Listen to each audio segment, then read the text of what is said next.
In the dead of night, when the moon is high and ill winds blow, and the banshees cry and the moonlight casts an unearthly glow, arise, my love, with tales of woe.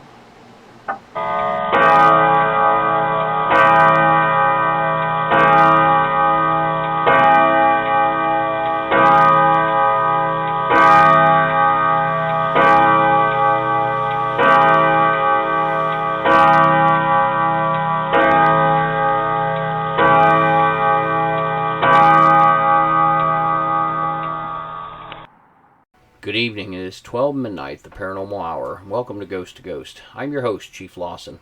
Ghost to Ghost is a podcast to discuss all paranormal and parapsychology subjects.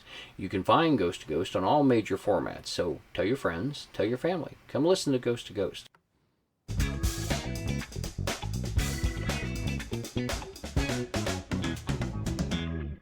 Good evening, ladies and gentlemen. It is time for Ghost to Ghost. It is the midnight hour, and tonight we have a very special episode.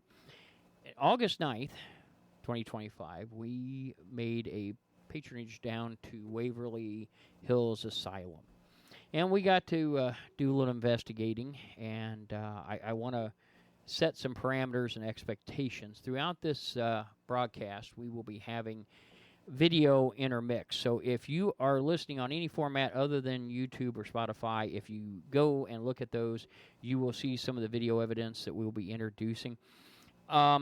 This episode, we'll be talking to each one of our members, and we're going to be talking a little bit about what happened, what they felt, how, things that happened that stood out in their minds, and pieces of evidence that certainly stood out in their mind.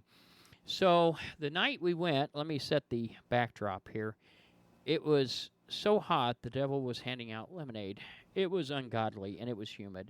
I don't know what the temperature actually was, but it was in the 90s, and it stayed in the 90s. I don't care if it's 2 a.m., it was still in the 90s.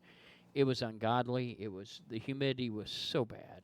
And we did not know how Waverly operated. Now, we are going back next year. We'll have the entire facility to ourselves, but at this particular time, we had booked into a investigation, and it turned out they had opened it up to several groups. So the biggest problem we had with our evidence was we did not know for sure anything we got that we thought might be a hit could have possibly been someone from another group. And there was other people there. There was other people there. There was a lot of other people there. And one thing about it, though, is the way they work it is you go in at 11, I think it was 11:30, if I remember straight. Is that about right? Yeah, we had to sit outside. And they don't let you in before. No, and they're very secured about it. And I'm sure they've had a lot of security issues and breaches. I will tell you one thing. You don't want to park in the area near there and wait. It's not the best area of Louisville. You're better off staying in a nicer area and then coming down, because they line up at the gate. They'll send you in. You go and you meet at the Welcome Center, and they will play the actual video for you, which gives you the history, and it's like having your research manager do the work on it. And it's a nice video. It gives you a lot of background. And then they take you on a tour, and they'll take you around all 5 floors, and they will show you the body chute and everything and tell you the stories behind them. And then they turn you loose. And every 2 hours, they sound a very loud alarm, and they open up, because they keep it locked otherwise, but they open up this community center, we'll say, snack bar / community center. By the way, they do have a gift shop. It's open initially. T-shirts are $25. I know, we own 2 of them. And so as the alarm sounds, you can come back down. It's air-conditioned or heated, depending on the season, most of the air-conditioned. They have a snack bar. They'll sell you everything you need from Hostess cakes to Gatorade, and they're very nice. The 2 guides that were there that night were fantastic. I don't remember their names, but they were very good for us. And so, anyway, as every time we came back after every 2-hour break, there was more people that dropped off, and you could tell the difference between teams and amateur spoofs that were investigating, because the amateurs started dropping off real bad with the heat. And I know when we first went in, there were several teams that were really interested in all the equipment we had broke out. And apparently we had way more toys than they thought of. And had we known we could keep our equipment there and they would guard it, we would have brought a larger complement. Yeah, we brought more. Oh, yeah, far more equipment. And We did not, but we were watched a little bit, and the other groups were very friendly. I mean, I don't mean that in a bad way, but so they turned us loose, and then you tried to get some distance. You tried to go to an area that maybe the other groups weren't at, and we actually turned a corner. And where did we end up first? Was it surgery? We ended up first. I think it was surgery, wasn't it? I think we split off because I went to the morgue first, and Okay. then I think you guys were somewhere Yeah, else. I think we went to surgery first. It was because surgery was on the first floor. So, anyway, having said that, I want to start out tonight by welcoming my co-hosts that I have with me, Heather Lawson Hello. and Sierra Medley. Hello. And tonight we're talking to each member one-on-one, and tonight it's Sierra's turn. So we're going to talk to her a little bit about the experience that she had there. So it was your first time at Waverly, wasn't it? First time at Waverly, first time actually investigating. Yeah, and we kind of threw you in the deep end of the pond. It was like being baptized in hell. Yeah, The infamous Waverly. yeah, the first investigation. I did feel Literally. sorry for you. Literally, In yeah. hell. 'Cause it was Yeah. hot. I It was mean, hot. and we've been on those before where you're out, and Waverly has no windows. They are putting windows in, but they have no windows. There's no climate control, so it is hot. And I know I passed one guy because they go out on the roof. There's a certain section there that smokers are allowed to smoke. And one guy told me, he said, I'm not a smoker, but damn, I need to get up here where the air's moving. And I'll tell you, the first investigation to investigate Waverly, in a lot of ways, that's a good thing. Very few people get to do that. Oh yeah, I felt super lucky that I can say that was like my first investigation. First time you got to go with us to go eat. We do a lot of try to do some bonding things. Of course, we have to eat before we go in, but we had a nice restaurant. It was nice. It was nice, and the guy was great. He was as bad a cut up as I was, so I really liked the waiter. I remember I asked him, I had some trash, and I looked at him, I said, what do I do with this? He said, just throw it on the floor, everybody else does. And I go, really? He goes, no, shit, no, give me that. And he was great, though. He was quite the cut up. And he liked the fact that we investigated. So when you said the first place you went was the morgue. Yeah, So tell me a little bit about that. went to the morgue with Tim and Jennifer. Mm-hmm. And I knew we took a K2 and some cat balls. And I think pretty quickly after we put stuff down, the cat ball went off. Which then I hadn't seen one in action, so I started questioning everything. Like, oh, Jennifer, did you touch it? Like, did we knock it? And she quickly debunked it and was like, no, it wasn't us. Yeah. So we didn't get a lot of action other than the cat ball, but it was kind of a cool way to start the investigation off. Yeah, because those things, it takes a lot of actual physical movement to make them go off. Yeah, I didn't realize that. I thought they were are a little bit more sensitive, so I just assumed one of us had done it, but we did not. What did, and I know, there was obviously, you went more places after that within Waverly. When you first got ready, we were sitting there and they were playing the film. What was going through your mind? I think it was a little surreal because I'd seen it on so many different broadcasts or listened to podcasts or whatnot about it. So I already had an idea of what I was getting myself into in a way, but yet the unknown of the actual investigating and being there in person. So I definitely had my guard up because I know there's some creepy stuff there. But it was just surreal to be there. Outstanding. Now, after you left surgery, do you remember or the morgue? I'm sorry. Where did you go next? Do you remember? I think we went up to the floor that had the two ladies in the room. Okay, that I think is 2. I believe that's Is 2. that It has a sisters? They were sisters. Yeah, it's Sisters? 2. I believe that's 2. 3 is the children's wing, and 4 takes you up where the 5's where the balconies come out, and 4. So it's either 4. I'm pretty sure that's second floor. That would make sense. Yeah, I think it is. So it. How did that go? We got a lot of action in that room. We were playing music that the sisters liked, and that elicited a lot of response. On the bell and the K2, mostly. I had Andrew and Jennifer mostly in that area. Outstanding. Now, do you remember what the music was that the sisters liked so well? Wasn't it Elvis? Elvis. Yeah. Yeah, they liked Elvis. So Andrew kept playing different songs, and then we'd ask which one they liked more. He was doing really. He pulled that one. when we were in drive up, I was talking about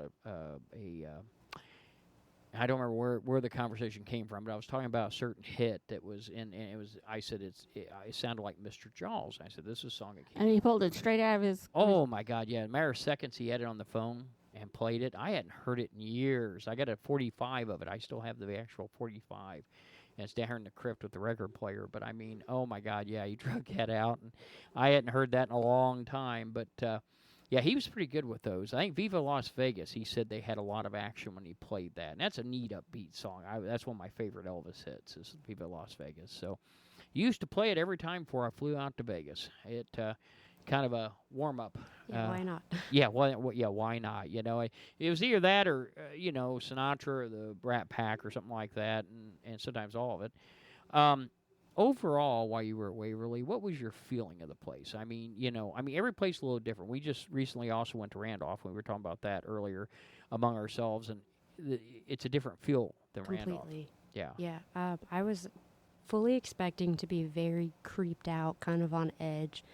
There's a lot of death that happened there. There's the one, I don't know if they touched on it in our tour, but the shadow figure that likes to crawl in the ceiling on the third floor. Yeah. Third floor really creeped me out just because of some of the things that I've heard about it. But overall, I did not feel that creeped out there. The scariest part was accidentally running into other humans when I'd accidentally see them in the hallways and they'd scare me.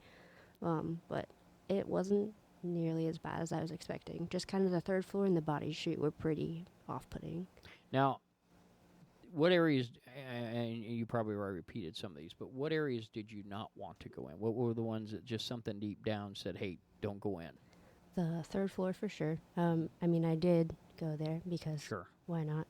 But it was definitely a little creepy, a little off-putting. And then the body chute wasn't as bad as I was expecting, but I was not about to walk down it. Yeah. So staying at the top was plenty good enough. Was enough. Yeah. Yeah. And this is where you first discovered camel crickets, as I recall. Oh, yeah. Scared Jennifer to death. Yes, it What was. is that? Yeah. I couldn't see it at first. I go, what are you guys looking at? And it's right there on the wall. And I'm thinking, damn, I don't see it. It had blended in enough. Yeah. And I looked at it, so it's just a camel cricket. And I mean, it actually the co-founder had a few in his basement. And he had a problem with the Michigan wall, always a little damp down there, and we would attract those. They are, I will tell you, they look like a spider. They're kind of gruesome looking, and they're actually part of a cricket family. But they're still a little upsetting when you they don't look great. Yeah, No. they'll still unsettle you a bit. What were the areas that you felt probably out of all of them, what was your favorite area that you liked to be in? I think probably the children's area was, You liked it the was best? the best. We got a lot of response with the REM pod and the bell. Mostly, it was mostly Andrew and I sitting in there together. People would come and go. That was probably the most activity and didn't feel too bad up there. How about when you were using the bell? What did you think of that piece of equipment? That's first time you used. Well, it's first time you investigated, so obviously first time you used it. Yeah. Yeah, I've seen it here and there on different YouTube channels. They've used it before, so it was really cool to have it in person. It elicited a lot of response almost anywhere that we put it. High sensitivity, low sensitivity didn't really matter. So I think it's an awesome tool and something new for the spirits to interact with. Did I was trying to think what else? What other? I mean, And cat boy, balls. did they. Oh, yeah, God. they loved it. Yeah, that provided, I think, a lot of entertainment. I think we found something ghosts really like. It's the bell. I mean, I think everyone, those that like British humor, Faulty Towers, watching them bang that bell on the counter. I mean, I think everybody's wanted to do it once or twice, walk up and give it a couple of good hard slaps. So I think that really worked out well. Cat balls, you said that you were talking about the first time using them. What did you think about that? I thought they were super interesting. I like that they're not as sensitive as I thought they were. So a little bit more reliable information, because I remember watching someone stomp around it for a few minutes to make sure it wasn't one of us, and it was never one of us. I tell you, in parapsychology over the years, we've had to adapt equipment, sometimes pseudo equipment, but we've had to do it because, they don't, until just recently, in the last 8-10 years, they started making equipment for us. For a long time, if you wanted to buy, you can go on Amazon right now eBay and put ghost hunting equipment. You'll get page after page. Used to, you put that on there, you got nothing but maybe Ghost Busters film, models and figurines and things. Used to, you look for an EMF gauge in the electrical section because that's where it was found. And I mean, so now they're kind of recognizing the tools, but sometimes the simplest things work out. I know I used a flashlight during some of it for the old flashlight, and we went back to that because it was something that was simple. We didn't know at the time we would be able to, as I said, to leave our equipment there. So, we took small mounts and backpacks, and we've got 2 or 3 black backpacks we use in spirit to move equipment in those circumstances. So I went and took a mag light with me just for the fun of it to see, and we actually got quite a bit of action on that. That worked out. Were you with us in the group when that happened? Yeah, I was down the hall sitting on the ground, but I remember seeing it when you guys were down in the corner. It did really well, and so sometimes the simplest things make the best of investigative tools, diagnostic tools, if you will. Now, we were there till about, I think we gave up about 4, I think, Yeah, 4:30, Yeah, something like that. Yeah, I think it was about 4:30 time we left out there. We were there to 6, but the thing that happens a lot of times in investigations, and I think you're probably been on enough now, you're starting to see that, is a lot of times the spirits will run out of energy. They'll use everything they got. And by sometime between 2 o'clock and 4 o'clock, it just goes dead because they can't do anything else. And you have to let them rest. And sometimes they'll come back, around 4 to 6 and put in that last bit of effort for sunrise. Sometimes they won't. It just depends. But that particular night, I think a lot of things had happened and transpired. And I think that, they had started getting a lot weaker toward the end. If you had the opportunity sooner than next year to go there and do something over again, what would it be? Is it an area or piece of equipment you'd like to work with a little longer or a little more? I think what was really interesting, I don't know if this specifically would work, but you had mentioned when we grabbed the thermal imager out that you caught a 4th figure when Heather, Yes. Jennifer, and I were sitting on the ground, but we couldn't be sure that was a figure because of the humidity and the reflections. So I think maybe spending a little bit more time with the thermal imager, since we had a potential hit, Yes. would be super interesting when it's not so dang hot and humid and gross Yeah. outside. And the bad thing is that has more than one phase, but I'll be honest, I had made the training video on it, but I had never changed out past a couple of phases. So we could have probably found one mode that it would have bypassed all the humidity, but I couldn't find it. I tried to switch, and I kept picking up a 3rd ghost image, but it could have been a reflection. Yeah. When there's so much moisture in the air, that makes everything a reflective surface, and I don't know. I mean, we have a saying in spirit, when in doubt, throw it out. And so we do that with evidence, and we couldn't prove it, so we had to let that go. No, but what was kind of creepy during that is when I thought I heard Heather say something, whisper something, and then I'd asked her, hey, did you say anything? And she said no, and as I was asking her, you were like, hey, I just caught someone, and it was the same side that I heard a whisper. Yes. So, kind of corroborates, but, you can't be sure. Yeah, the bad thing is, unlike doing a solo investigation, which most of our investigations are, we do certainly private investigations. We've got one that we're getting ready to do here, I hope, shortly.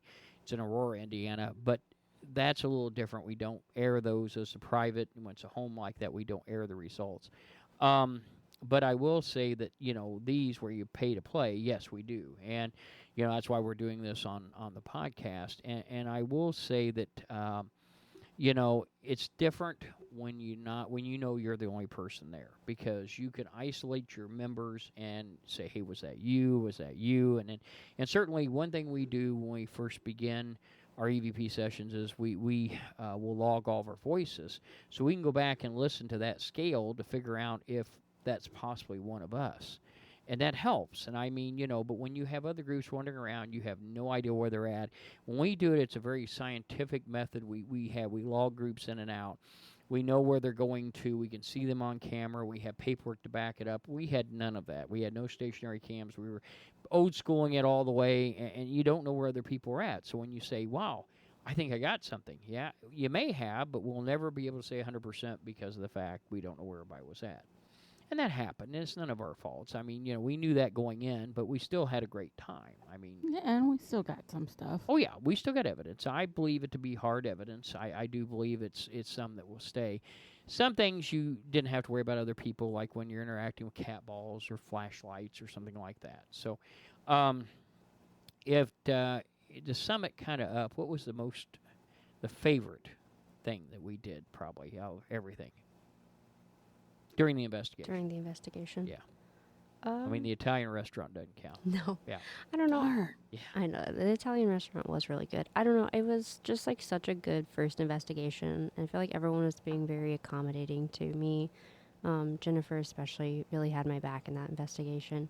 Like when Andrew asked me to walk on the 3rd floor in the dark by myself with my hands out so little kids could touch them, and she said, I'll do it. And Yeah. so, I don't know. I think it was I just, think she knew that you had a little bit of a... yeah, especially on the 3rd floor. I think I might have done it maybe on a different floor, but probably not. I think it was just like the community that we had in that investigation. Our group was just I awesome. think that the more you go on, you'll notice that people will let you ease into being comfortable with what you do at your own pace. We don't want anybody doing something that's uncomfortable.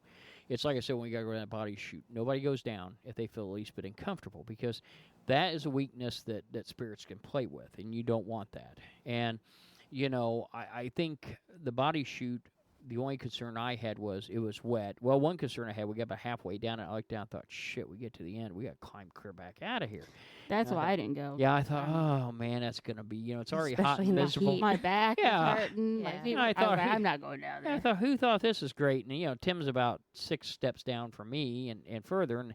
But when Andrew fell, and Andrew was pushed, he felt something push him. And when he fell, it scared me because I didn't want anybody to get hurt. The problem was a lot of the moisture that was leaching from the limestone. It's Kentucky, so it had some limestone there. It was leaching down the walls, making it slick, and I was afraid someone would fall, and I really didn't feel and comfortable. I think that's whatever pushed him was hoping for. Yeah, exactly. He was hoping to take out a few more people because it was Andrew was on the furthest point back, then you had Eric, then you had me, and then Tim was in the front. And I think that certainly that's when I pulled the plug and said, okay, everybody back up. We're not going any further. It's getting too slick, and I'm concerned. I think after we did that, I felt better about it. I think, if it had been cooler, and, next year when we get the place to ourselves, we'll experiment with it. We'll go a little further down. I think that, certainly that's something that needs to be taken into account. And we didn't really spend the night. We left about 4:30 and pulled out. So, I mean, it's a bit different than, and of course, the first 2 investigations you've gone on are pay to play, and we got 2 big whoppers. Yeah, 2 heavy hitters right out the 2 heavy gate. hitters right off the pat. So, you kind of got thrown out there all at once. Now, the only thing I fear is that some of the others will pale in comparison. A lot of times, when you go on private investigations at private homes, they're not quite as active.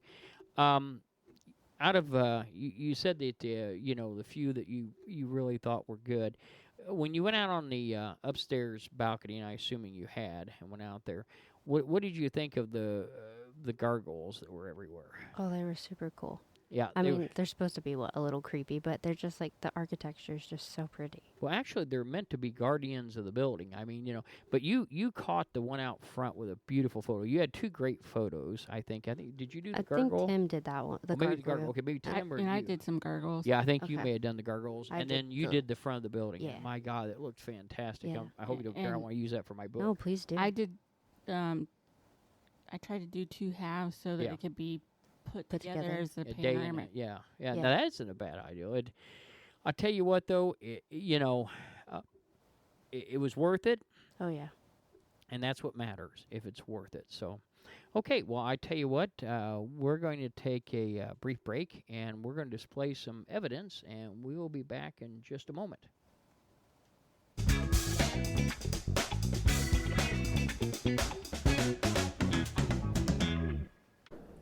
If you will, answer this question. Were you a patient here at Waverly? If you were, hit the bell once. Ah, very good. So, if you will, answer this question. Were you a patient here at Waverly? If you were, hit the bell once. Ah, very good. So, all right, ladies and gentlemen, we're continuing our Waverly investigation, after action report. And we're visiting right now with Jennifer and Heather. Hello. Good evening. And we're going to talk a little bit about Waverly. And this whole episode will be what we found, what we felt. And I tell you what, it was a neat time. It really was. I will say it was hot as hell. That's one way of putting it. Yeah. And because of the way, and I want to explain that we actually were investigating with other groups, so we didn't have it to ourselves. Next year, we're running it entirely. We've already talked to some folks. We're going to have that all to ourselves. So hopefully that won't be a problem. And so at one point, I think, I honestly got to say, I think half of us had heat exhaustion. I mean, it was muggy, it was hot, and we had left the room not knowing we wouldn't have access to the main room. That's where our hydration was. So for the At first, least not for a while. not for a while. I think it was 2 hours, wasn't it? The first, Yeah. yeah, In 2 hour increments. yeah. And so for 2 hours we dehydrated. We got back and oh my God, there was a lot of experiences. We'll say that. It was the first time we'd ever been there. We didn't know really what to expect. No. Yeah. I mean, and you know, the people were nice. Don't get me wrong. I mean, Yeah. I'm not complaining. They were nice. We just didn't understand. Yeah, that was on our part. That was on Yeah, us. it was. But I mean, it'd have been nice if we knew how the rules worked. We didn't. It wasn't explicit on the website, so we didn't know. But that was on us. And you know, we learn. You know, every investigation we learn. You know, Yeah. that's how this field has gotten so far. So anyway, I'm going to start out with Jennifer. You know, it was neat. Let me tell you what, I can't wait to go back next year. There's 2 or 3 locations that are pay to play, and I really want to go back to this one.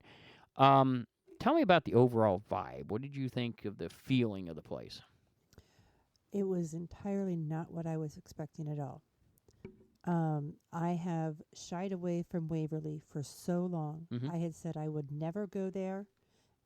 I mean, I have been offered to go in the past. Yes. But there was no way I was going to set foot in there because my feelings were that it had become a very negative, hostile, dark space because Mhm. of all the negative energy brought into that space from people going in and defacing and defaming and Oh, you know, yeah. Yeah. before Tina and her group had hold of it. Yes. And I thought that they had really brought some dark, negative stuff in there. And I was, quite frankly, uncertain how to even approach something like that and didn't want Yes. to expose myself to that.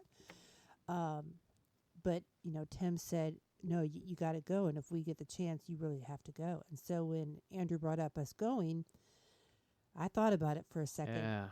And I looked at Tim and I thought, Tim said, you know, Yeah, he was excited to go back. yeah, he said, you got to do it.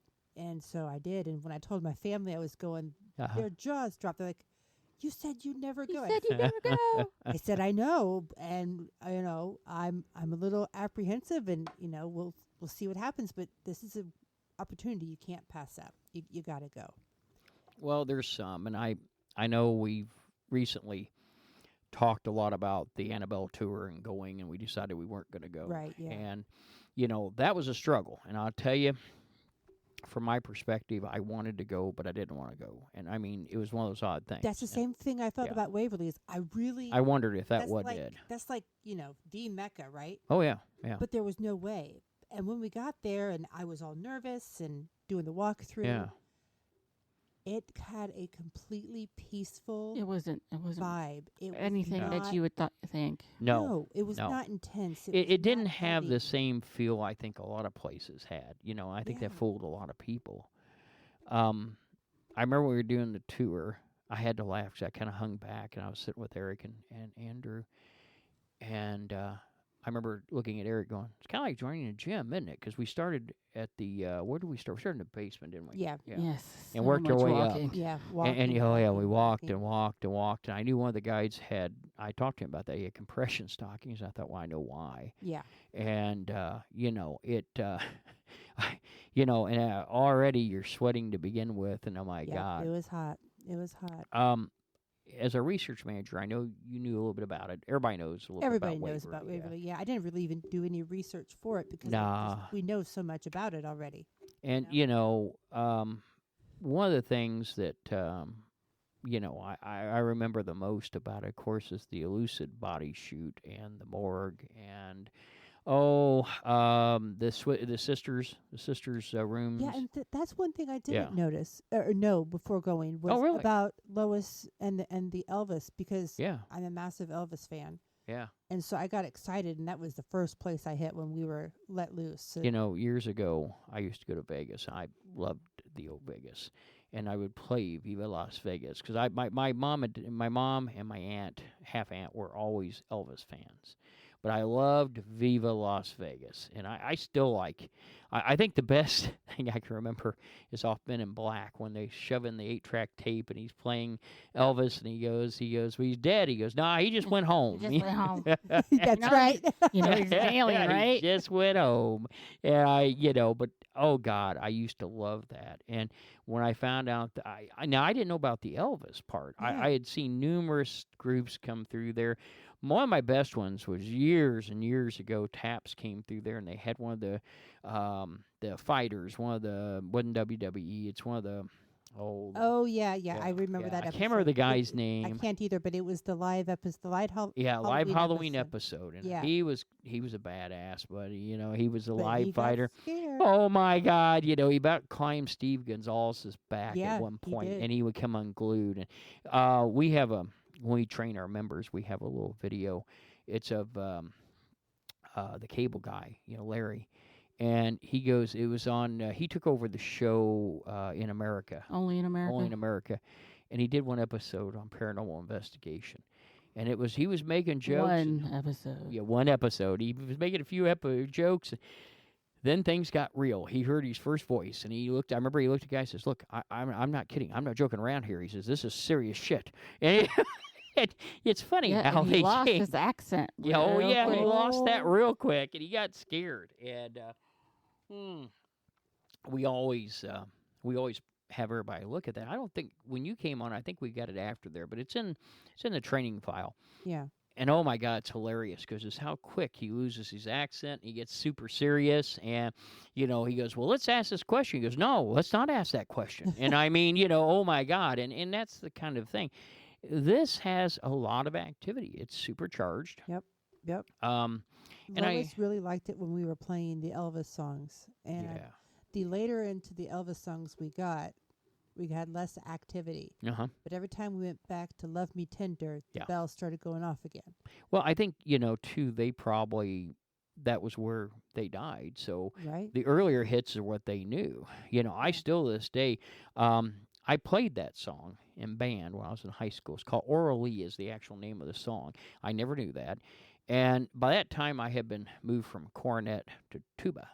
And let me tell you, the tuba line on that is like all other tuba lines on all other music. Boom, boom, boom. It's a horribly boring, but I mean, the song is quite beautiful.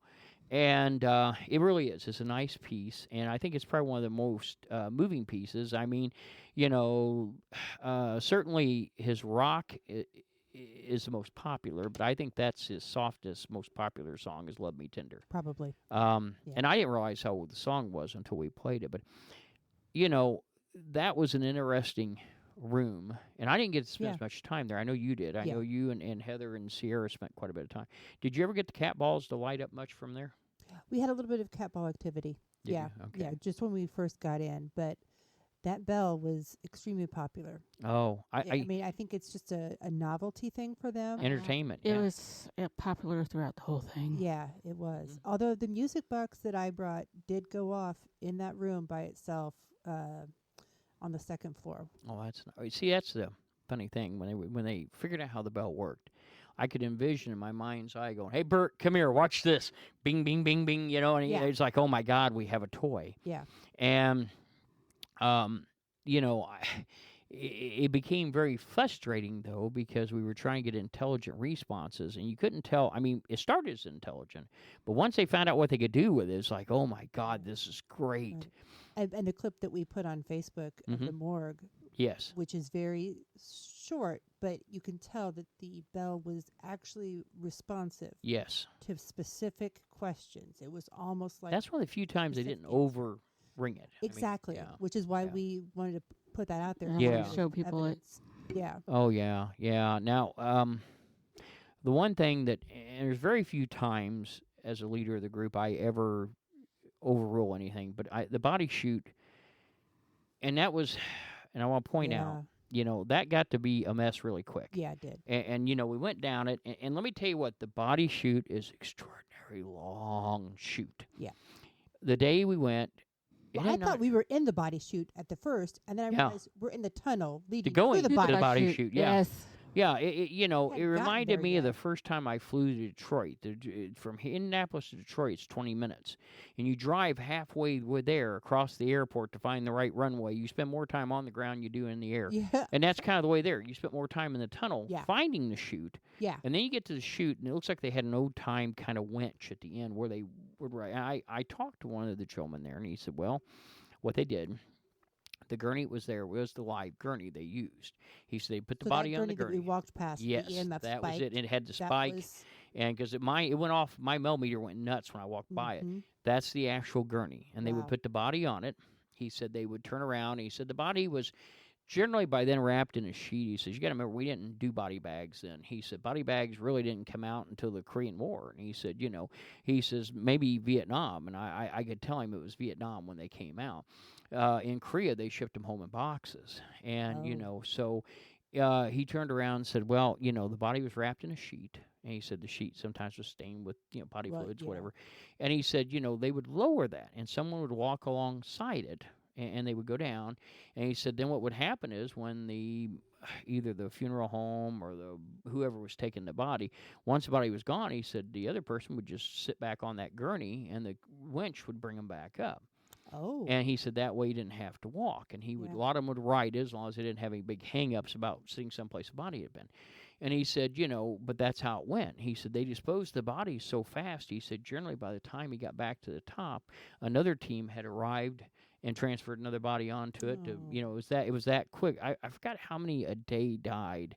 The gentleman told us, I think it was like 2 or 3 a day was dying out of there. So, I mean, there was a lot of movement. At one point, I think the highest day they had, he said, was like 27 people died in one day. Oh, no. And those bodies had to be moved because they had a morgue, but it had, 3, 4, 6 drawers in it. It didn't have many. No, not many. No.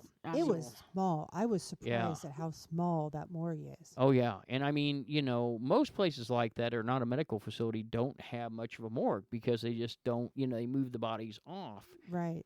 And so, but anyway, when we were there, we got down I think that's where Sierra found her dislike for camel crickets. Okay. That was the first time I know that's saw what one. you're calling that, but that looked like a big freaking spider. I know it does. Yeah, it does. It's actually. I think it's actually from the cricket family. But Ed had them in the basement. You couldn't see it. I'd seen and them you're before. Like, where? And Sierra's like, that thing. This is the size of Montana.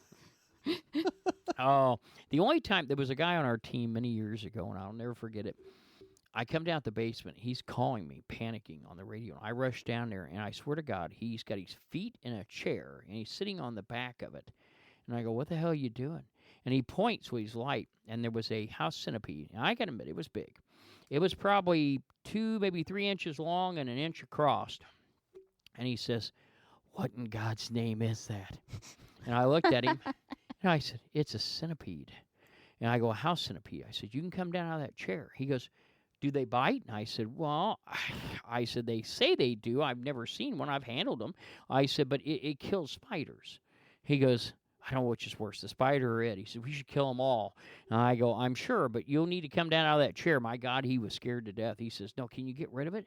And I go, it's not like a mouse. I said, come on, you're fine. It isn't going to jump on you. And oh, my God, he was petrified of it. Yeah. And it was big. But, I mean, the camel crickets, they look bad. I mean, they look ugly. Yeah. And they do look very menacing. And that was on the wall there right before the last turn. And wait until she sees a whip spider.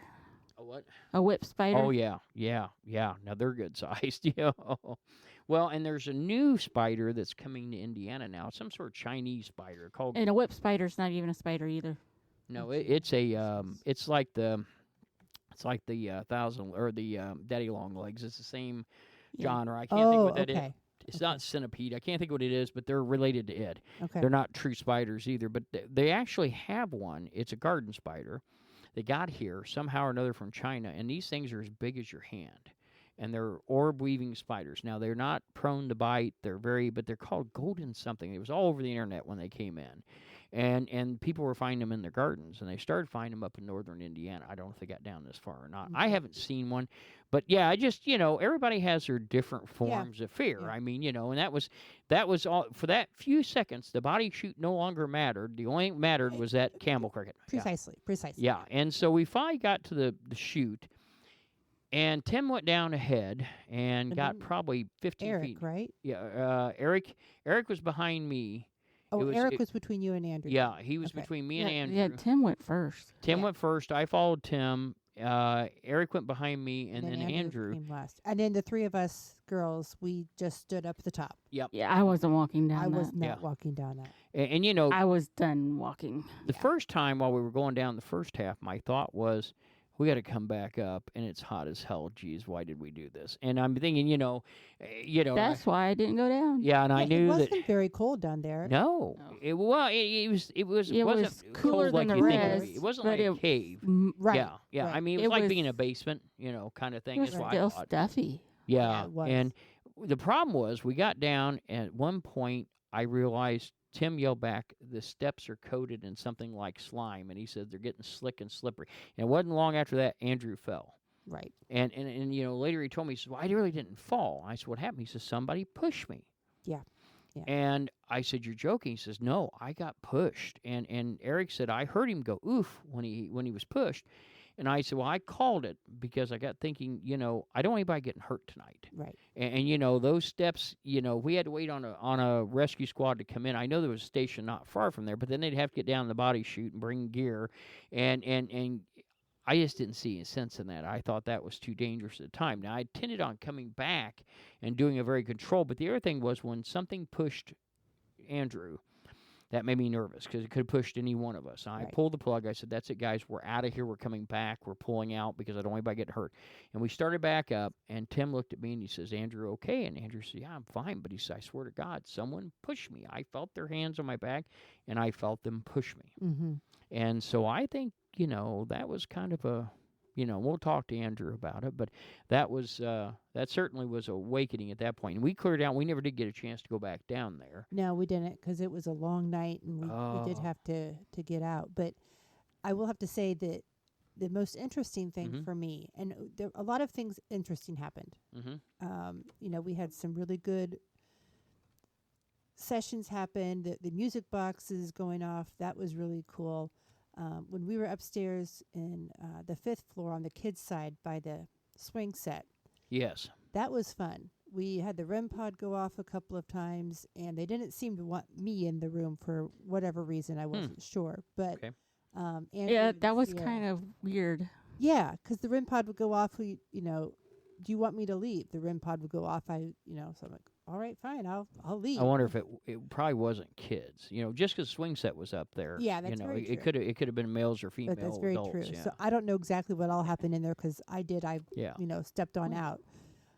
But I know you were there. Yeah, but we put the cigarette box out. Yes. Yeah. And let me explain what that is. That's it's like a REM pod. It's built in to look like a cigarette box with a cigarette extended, and it creates a electromagnetic field around the device. So if something enters the field, it's supposed to trigger. Kind of like a trigger option. Yes. With the REM device. The REM pod built in. in. Yeah. And they didn't go for it at all. They didn't go anywhere near it. Well, and I kind of wondered, there was two trains of thought to that. One is they're TB patients. And they probably crave cigarettes. But the other half was, this is what got them here. And it made them sick. Maybe they didn't want to get anywhere near a cigarette. You don't get TB from cigarettes. No, that's true. Yeah, I hadn't thought about I mean, that. You're right. Cigarettes Yeah, that's cause emphysema. and all Eczema, that. yeah. But I mean, a lot of people I think at smoked that and point- caused an issue with their lungs that weakened it to the point that the emphysema and so forth, or the TB came in. But yeah, you're right. But back then, they didn't know for sure. No, but so it might not have been kids, but it could have been teenagers or it could have been moms Mm-hmm. Yeah. who didn't want cigarettes around their kids. Well, and a lot of That's women true. back then, it wasn't society acceptable for women to smoke. in public. Yeah, exactly. Yeah. To the In roaring, to the Yeah, 40s and 50s, you didn't see women smoking, and they certainly didn't do it in view of anybody else. Right. So that may have been. So Right. we thought we'd really get a lot off of that. Right. The bell was probably the most popular. Yeah. And again, the bell works the same way. It's basically like a service bell you'd have on the desk of a hotel, old-fashioned hotel that you can, take your finger, tap on, it rings. Right. And it creates an EMF field. Anything that enters that field causes the bell to ring. Right. And the bell had really good interaction with Andrew and Eric and Yes. Tim in the surgery center. And we should maybe put some of that, clip that information here into the podcast so that they can hear that interaction, because it was in depth and it was long. Yes. But yeah, that's It was definitely worth it. something. Yeah, it was worth it. And Then after we left the 5th floor, mhm. Andrew wanted to do an experiment on the 3rd floor. Yes, I remember, because He we went wanted- on down the room and you guys went up there to try that. So he yeah. wanted he and I to walk down 3 Yes. with our hands out, nothing else, just slowly walk, because on 3 is where you're supposed to get the child into Yes. touching and taking a hold Mhm. of your hand. So I know someone had volunteered Sierra to do it, and I could hear the It's like fear. me. Yeah, the Yeah. fear in her voice, and Yeah. I thought, okay, just offer to do it Yeah. if she doesn't want to. And she immediately jumped, well, if you want to do it, that's fine. I said, Yeah. okay, I'll do it. And then I'm thinking, I've just agreed to walk down the length of the hall at Waverly in the pitch dark with no flashlights Yeah. by myself. Yeah. What did I just do? Yeah, what was I thinking? What was I thinking? So Andrew and I get on the 3rd floor, and flashlights in the pockets. I Yeah. think Andrew's got the recorder.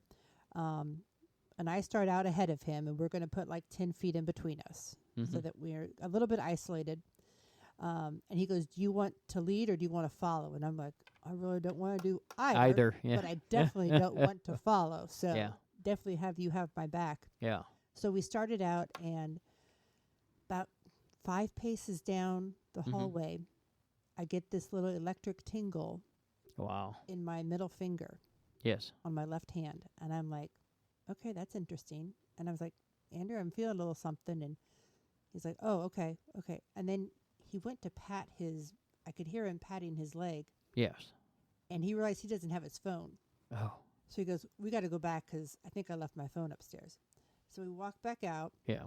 Oh, I didn't know about that. Yeah. So we walked back out, and I'm in the stairwell while he goes back up to 5. And he comes back down, and he goes like, well, I hope I gave it to them because it's not up there. Oh, wow. Turns out he did. But so we're going to go back into 3, and I'm expecting to feel the sensation again, Mhm. right? So we start out, I lead off, and nothing's happening. And I'm like, oh, man, we missed our chance. Mm-hmm. About halfway down the hallway, the tingling comes back into my middle finger. Mm-hmm. And I'm just nice and quiet, just slowly walking, and it just stays tingling the entire way Wow. down the hallway Wow. until we got to the end in the atrium, Yes. and then the tingling went away. Now, what do you think it was? I think a child had grabbed a hold of my hand. Outstanding. It felt like that electrical tingling. Mm-hmm. Now, I know that when we're with spirit, we don't use anything that isn't scientific. Yeah. Right. I mean, we still share our personal experiences, but yeah. So when I'm on my own, Mm-hmm. I use dowsing rods. Yeah. There is an electric feeling I get Mhm. in my fingers Mm-hmm. when I use the dowsing rods. Mm-hmm. And that is the same electric tingle I felt on my finger Oh, wow. as I usually get when I use the dowsing rods. Mm-hmm. And I thought that was extremely interesting. But the fact that it was just in one little finger, Yeah. it's like, Like that- a little kid yeah. holding your It's finger. One like finger. somebody Yeah. had Getting that just little hand wrapped grabbed that around that little one finger. finger. Yeah. and then for it to go away as soon as I reached the end of the hallway that was really cool. I tell you, there was so many neat things there that I can sit back and think on. And I remember at one point we were on 5 and we came out to where the swing set would have normally been set up, and they had some of the roof area blocked off because they just recently sealed it and they didn't want people on it. And I was standing there getting a breath of fresh air, and you're talking about people breaking in. And I want to revisit that for a minute because there was a guy. I never felt safer in my life. There was a guy driving around in a John Deere Gator with a spotlight. Yep. and he was looking not on the building. He was just spotlighting all the areas. He guarded our car. He guarded, and they'd had such a bad experience and such a trouble with all those, there, and, Right, and people breaking in, breaking in, and vandalism. they really have stepped it up. Now, one thing I'm going to do going back is I'm going to take an air horn with us. That way, when we have the building to ourselves, if they're going to lock up and we want in, we can hit the air horn and they can hear it, and it'll give them a few minutes to get down to where they need to be. So I'm thinking that. I mean, we'll see what happens. But, okay, so we talked about, how about the morgue? What was your impressions of the morgue? Quiet. Really? Quiet, yeah. Quiet and peaceful. And really, everywhere was quiet and peaceful. Yes. Yeah. Yes, it was. The only place that it wasn't Mm-hmm. was on 4. And we didn't get to spend a whole lot of time on 4. Yeah. 4 is the one floor that I did feel some tension. Mm-hmm. But with all the different groups there, That's the one that had it the was nurse so that hung hard. herself, I think, was on 4. No, that's still up in 5. Is that in 5? Okay, Yeah, I couldn't remember if it was yeah. 4 or 5. Okay. No, 4. So that wouldn't be it. No, 4. Okay. 4 did feel heavy, Okay. but not oppressively heavy. It just Yeah. felt a little bit tenser. Not anywhere near what I was expecting. Well, now, we caught some pictures. I know you put these on Facebook. Yep. The one of the mist. The mist. Tell me what Yeah. you think of that. Immediately, that one popped out to me the first time I was going through, because Heather's pictures Yeah. on her camera are freaking amazing. There were some you couldn't even tell it was pitch dark Yes. because it looked so light. Yeah. That moon really.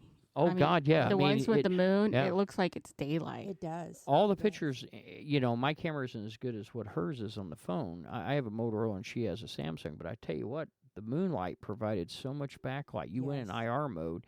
It was like daylight. It was. It was. And so our pictures are super clear. Oh, yeah. And in the hallways, it comes out red because Yes. of the flashlights and the IRs Sure. and whatnot. And every single hallway is clear except Yeah. for this one picture. And there's this mist in there. Mm-hmm. And See, it's here not. I thought it was just all blurry. No, I'm glad somebody caught onto Yeah. that. no, it is definitely obviously a mist, because the very next picture after it is Yeah. the same doorway, and Andrew is standing there, and you can't see him in the first because it's blacked. Yes. It's almost like shadowed. Yep. And then the mist is in front of the shadow. I think you hit me on that one messaged me and told me Yeah. about it. And I looked at it and I thought, wow, Yeah. because that's what it looked like. It looked like an entity had passed right directly in front of the camera. Right. It had to be dead on it. And I thought, man, that's a Yeah. good shot. Yeah. Heather, what did you think of the morgue? Quiet, like she said, and I'm peaceful, because we only got like 2 or 3 rings on the bell, Right. and Mhm. not much was going on. And I don't think I caught anything on my pictures in there. No. It was Yeah. all just regular. We had 136 pictures, and the only thing Mm-hmm. was that mist. Now, I Yeah. know there was one that you wanted me to look at. Yeah, but after I got looking at it, it was down at the end of a hallway, Yep. and there was another mist there. It was a white cloudy mist. But the more I looked at it, the more I changed angles. I actually took I have a program I can turn the picture 45 degrees here. After I got looking at it, I wasn't sure. I think it was paint reflection off a glossy paint. Yeah, I think it's that doorway at Yeah. the end by the atrium, and the moonlight so bright was coming in and just illuminating that white. And between door. that and the exit signs, I Yeah. think we're getting Yeah. I tried reflection. to take Mhm. pictures with regular flash and Yeah. regular camera. Yes. Yes, and there was 2 pictures you did that on, and one of them I thought, oh, there's something in there. And then the next one I went to, I saw 2 humans at the end. Yeah. And the first one was just those people blurred a little bit. But Yeah. I got excited for a second until I then hit the next one. I could see the actual people. They had stopped at that point, and you can see that there were 2 people at the end. It made a difference.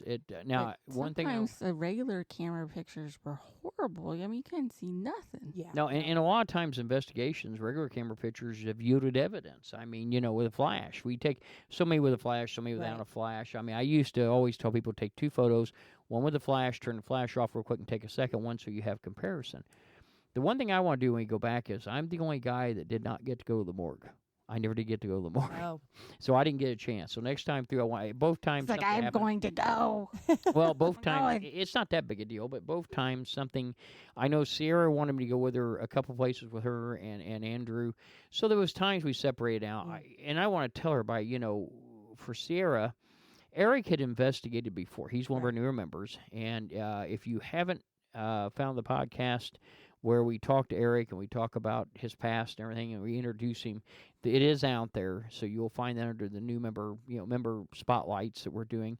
But Sierra, she had no background in paranormal. This was her first ever. Very first. And we basically baptized her in hell. Yeah. I mean, we didn't go in a private residence, or we have one.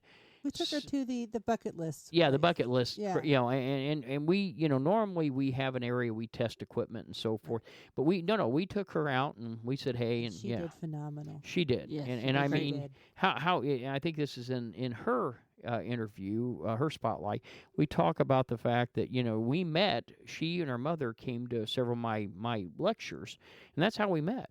And after about the fourth or fifth lecture, she asked me. She said, "Hey, how do you go about becoming part of a group?" And I said, "Do you want to become part of a group or our group? There's a difference." And I said, "Because ours is a whole lot different, and than it is." And she goes, "Nope, I want to." I want to be a part of your group. And so she's done fantastic. She really has. She's overcome a lot of her fears.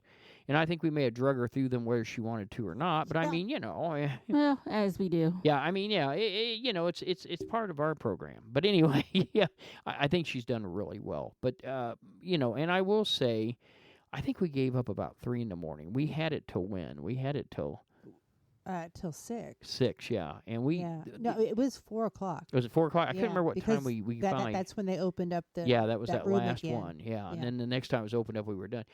And a lot of people had already left. Now, again, we talked about this earlier.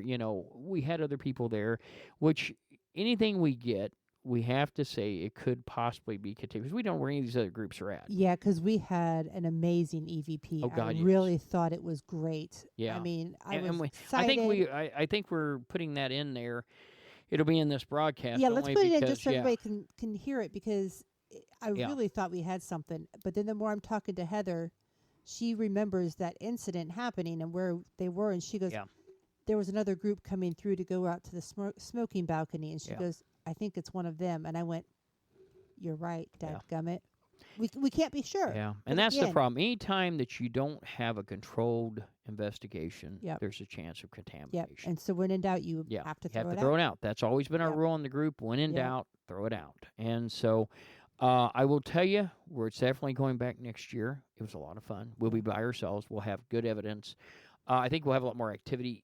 A lot of times in investigations, and this is not just at Waverly, it's the same place, you got to remember these entities use energy to manifest. After a while, that battery dies out. Right. And when it does, they can't get any more energy. They've used all they can off our equipment, and they have to rest a while. And they drained our batteries constantly. The Handycam, I only had 2 batteries, thinking, the batteries are good for over an hour to 2 hours apiece. Ha, ha, ha. Yeah, I don't think we got 30 minutes out of both batteries. They ate them. They ate them. Yeah, like potato chips. And I mean, it was, we just went through a lot. Yeah. They drained the illuminators. The music box stopped working. Oh, yeah. Yeah. And so I think but once the energy, they used all they could and they couldn't find any more, they had to rest. And, we started getting a lot of drop-off before we left. And we decided at 4 o'clock there was no sense staying 2 more hours. We weren't going to get much. Yeah, we really didn't Andrew feel like it. Needed to drive home. And he needed to drive home. And everybody's got to remember, when we're on an investigation out of town, we usually drive back to the crypt, and I'm not going to give locations out, but then everybody has to drive to their homes. Right. And some of our people live north, like in Carmel and Fishers. Other people live in Brownsburg. They live in Plainfield. They live in, the east side in Cumberland. So, I mean, we've got a lot of people spread out, and they have to. So, if it's 4 hours back, that's 4 hours to the crypt. And then we unload what we have to unload, and everybody else goes to their houses. And it takes a lot out of you investigating. It really, truly does. So, but it's worth it. It is. It's worth every bit of it. Well, Jennifer, and we're so glad to have you back on the show. We enjoy every time we get half a chance. Or anything you would like to add? No, just It was really cool, and I cannot wait to go back. Yeah, it was nice. Heather, what would you like to add? No, I'm good. Okay. It was fun. And I'm looking so- forward to going back to. Oh God, yes. Yeah. I think it'll be a great one. So, all right. So, Especially the time and place. we're going to take a quick break, and then we'll bring on a few more of our team members to talk about this.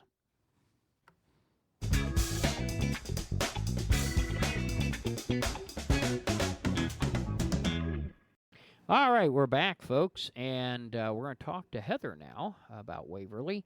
Hope you enjoyed the evidence we just had on. So, tell me, dear, what did you think of Waverly?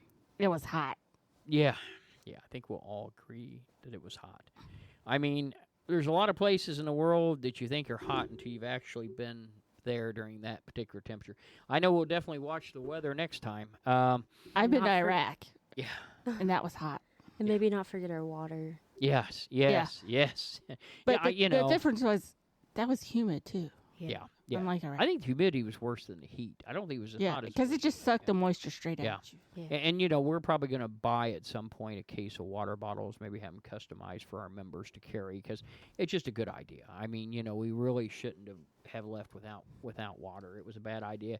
And we knew better, and we got rushed, and, you know, we didn't know if we had so many minutes to get stuff out of the vehicle and get into the room. We weren't exactly sure how everything worked. It wasn't well explained, unfortunately. Now, again, I'm not complaining. You know, we know what to do next time. But, yeah, if you're going to Waverly and you want some suggestions, reach out to us at info@spiritindiana.com, and I'll give you some suggestions. So, anyway, you know, I know this was one of the biggest ones you've been on so far with our team, probably biggest structures, Yeah, biggest buildings. building. Yeah, we've been on some large ones, in 2 and 3 stories, but not like this. So, where was the first place you went when we got there? I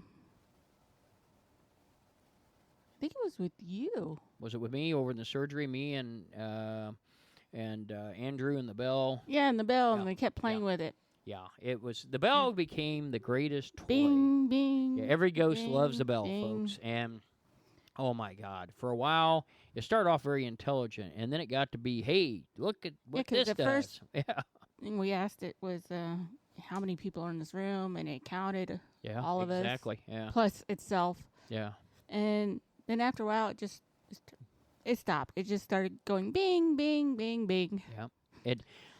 And so I'll tell you, you know, besides the heat and everything else, you know, what was your favorite floor? Would you say? favorite floor. Well, you can take favorite spot either. Way. I would say it'd be I guess it's the 5th floor, or where Okay. the kids played on Yeah. that swing set. Yes. Uh huh. It was Still me. had the swing set there. Yeah. Yes, it does. Yeah. Main bar. People have left teddy bears and stuff too on it, Mm. but it was me, Andrew, and Sierra, and Jennifer.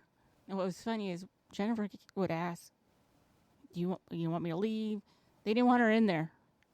Oh wow. They kept pushing her out. They kept pushing her Wow. out. They wouldn't let her in till the Why? very end. Kids usually like Jennifer. I know. So what we think is there weren't kids in there at that time. Oh, could be. Yeah, the teddy bear I had some fun with because when we were walking out, I was with Tim, and Tim goes, I said, that's where the children played. He said, did you remember that from the tour? I said, no, the teddy bear told me. And I walked a few minutes later, and he goes, asshole. And, we kept walking. Because the But cat yeah. balls, we put some cat balls out. They didn't And- do anything, did they? They went off a couple A couple times, yeah. Oh, did they? Okay. Because that's how Jennifer knew. That- Where If was they the didn't want- spot you had trouble with the cat balls at? They wouldn't go off. Do you remember? I thought it was a hallway because I passed Probably you a guys. I think it hallway. was the hallway. Yeah, I passed you guys. Andrew was with the young lady we met that liked to hang out and talk to the kids at the one day room, and he was sitting with 'Cause- her doing EVPs. Yeah. I think it was the hall because they weren't Yeah. just doing it. They were not doing anything out there in the hallway. Yeah, I No think matter where we put them. just a concept thought. I wondered if they got in trouble for being out of the room. Weren't they encouraged to be out of the room? I for the thought they fresh air? were. I thought they said they were because they wanted But them out where the fresh air was They at. They could have wanted been bed bound. Yeah. Then I guess they That wouldn't might be have been. moving that much. because they did put the Yeah. beds outside. They had wheels. They'd roll them outside the room because the back hall was for the patients that were really bad off and near death, and they kept them back there because it was easier moving them out through there. The front hall, they would move them forward and let them have that fresh air of being out in the balcony. Now, I'm sure it had glass back then, but they had ways in the pictures that showed where they opened up and cranked the windows out. So I think that had a lot to do with it. And some kids were just there because both their parents were there and they had no one to take care of them. Yeah, there were some that weren't ill. I'm sure they became ill because of exposure, but, you know. Yeah, so and, we deployed the cigarette box. Oh, yes. One piece of equipment we haven't talked about, we have a, it's like a REM pod. It's a cigarette box, and it has like a fake cigarette that sticks out the end, and it creates its own electromagnetic field around it. Anything that breaches that field, it causes the alarm to go off. So how did that work? It didn't do nothing. Andrew kept trying to tempt children with cigarettes, though. Children, yep. Adolescents, other adults. Yeah, he did. Well, he was. There's two trains of thought to this, because him and I were talking about that, and I said, but nothing would touch it. Yeah. I mean, not every tuberculosis patient smoked. A lot of them did, but not every. Some of them, you know, it's still, I would have thought. You know, workers there, too. Yeah. They would have smoked. Well, and that's what he thought. He thought, you know, between the workers, the nurses, and some of the patients that craved cigarettes and missed them, it'd be a hot item. And actually, nobody touched it. Now, was it only deployed on the third floor, or did you deploy it elsewhere? If he deployed it somewhere else, I wasn't with him. I think it'd been better to take that down a few floors or took it around the nurses' area or something like that. You might have got a better reaction, I think. I don't know. Probably. Yeah, I mean, that was the newest piece of equipment we have. Now, there was a whole lot of things that, you know, we're still doing the after-action report, and at the end of this broadcast, there'll be a little bit of things that we're going to do differently. Certainly one thing we talked about was the water. But if you had it to do over again, what one thing would you do differently or do again? I probably would have worn tennis shoes. Okay, good on that one. Let me rephrase the question. Something more paranormal, but yeah. Yeah, I'd have wore shorts. We want to get right down to it. Now, yeah. I was afraid to get bit by wolf spiders, which are normal in these kind of buildings. We didn't see anything like that. It was dark. Yeah, but yeah, true. We didn't see any, but, you know, hell, I'd rather got bit and had the shorts. I mean, I'll be honest with you. I mean, it was that bad. We forgot, which I sweat a lot, so I carry a sweat towel, and we even left those in the car. And I think every sleeve I had was saturated because I used them as a towel until we got out and got towels finally. So, but if you had one place paranormally to go back to reinvestigate, I mean, if you had to, if we could grant that right now, where would you go? The surgery room. I didn't get to go in there. Oh, you didn't? You weren't with us initially when we first went? Okay. I got you to went go to the morgue. Yeah, I didn't get to go to the morgue, so you got to go to the morgue. So that worked out. What was your favorite piece of equipment? Obviously, it wasn't the cigarette pack. I don't know, might be biased, but it's my phone, actually. What did you have on your phone? The night vision. Oh, the camera. Camera. Yeah, actually, these worked out really well. I was really surprised because usually, you know, well, most people say their phone. I jump to phone apps, and most of the apps are not. They're not. The problem is, you know, like EMF detectors, you don't have, most phones, or none I know of, have EMF detectors built in. They have a lot of sensors. They can do a lot of things. They can emulate compasses or actually be a compass. They can detect a lot of things. But my night vision camera is but that really night good. vision was really good. I will say, and it's a Samsung S24 Yeah, Ultra. it was bad. It really, all the photos between yours and I think Sierra's, I think your camera was really good as well. A lot of the pictures, several people said, did you investigate during the day? I go, no, it was night. That was how good the IR was. You know. The ones that were taken in the room with the moonlight, it looks like daylight. Yeah, exactly. And to give you an example of that, I'm gonna pop a couple up.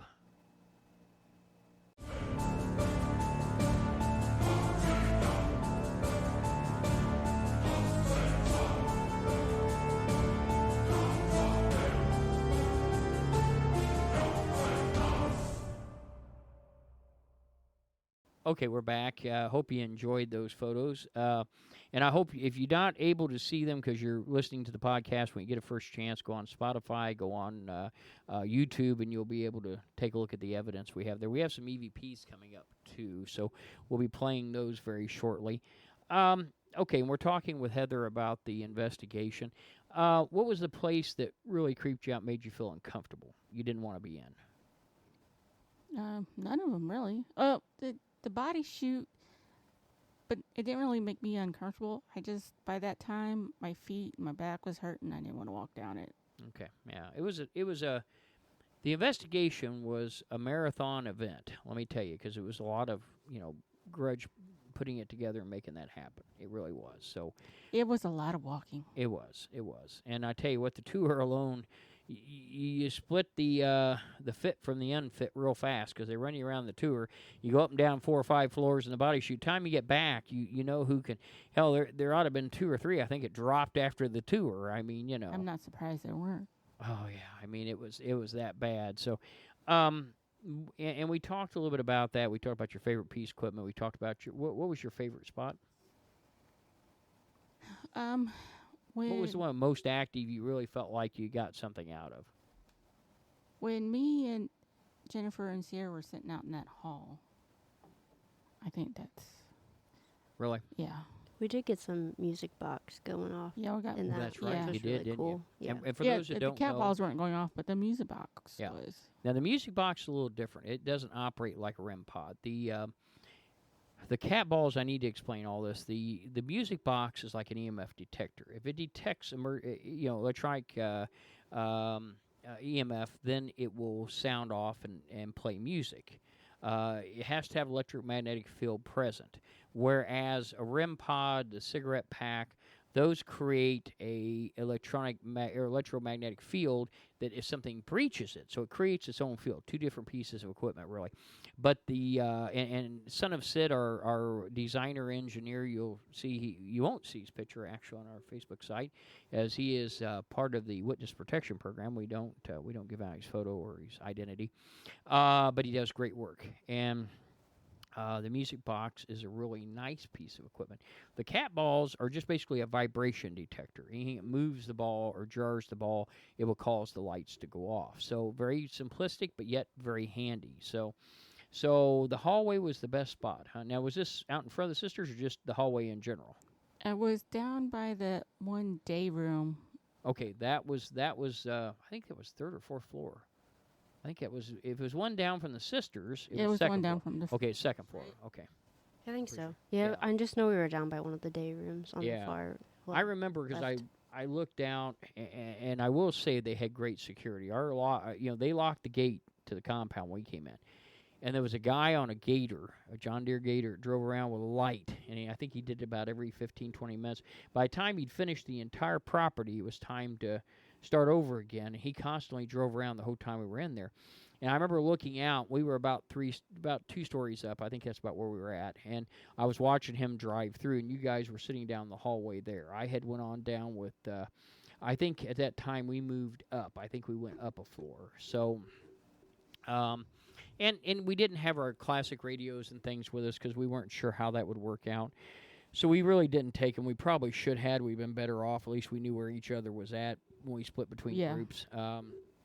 And when we came back, I think everybody was so exhausted it was just beyond that. So overall, what did you think of the investigation? I thought it was fun.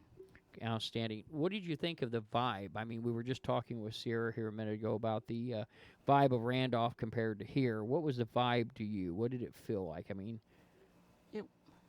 it wasn't oppressive or anything. It was very, I don't know. Neutral? It was kind of light, actually. Okay. I don't know what Sierra thinks, but it wasn't heavy. It wasn't. Yeah, I was thinking more neutral, especially after Yeah. going to Randolph now. I do not think it was dark or oppressive. It was kind of like they are just still living there. Yeah. Just And coexisting. just kind of about going about their business. Well, and there you go, folks. Sarah said it. Randolph is the one you want to listen to. That's the one coming up.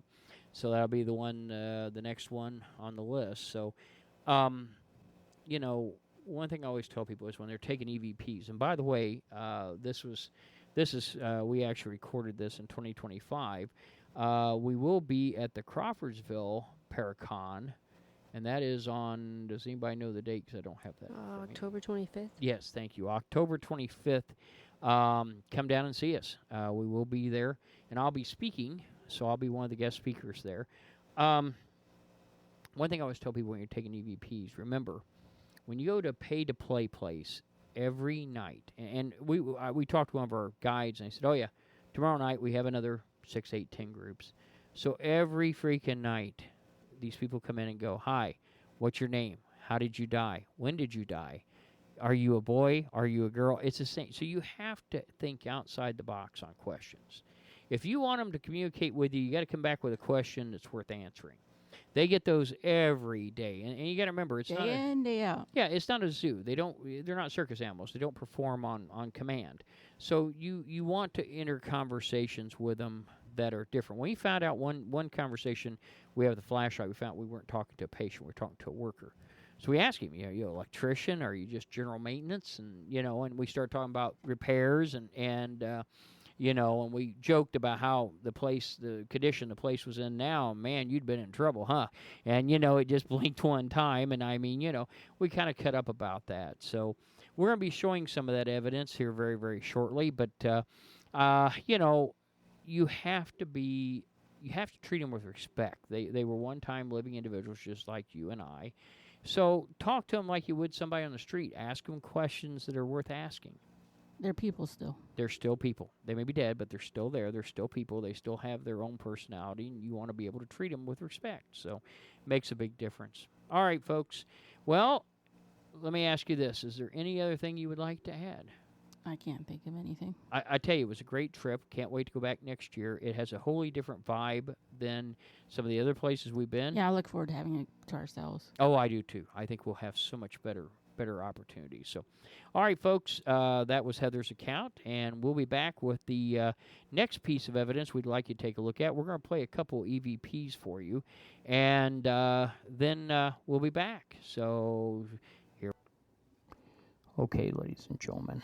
The next two EVPs will be one we took at the Waverly morgue, and the other one was also taken at the morgue. So these are pretty interesting. You have to listen very carefully, but here it goes. Are you a female?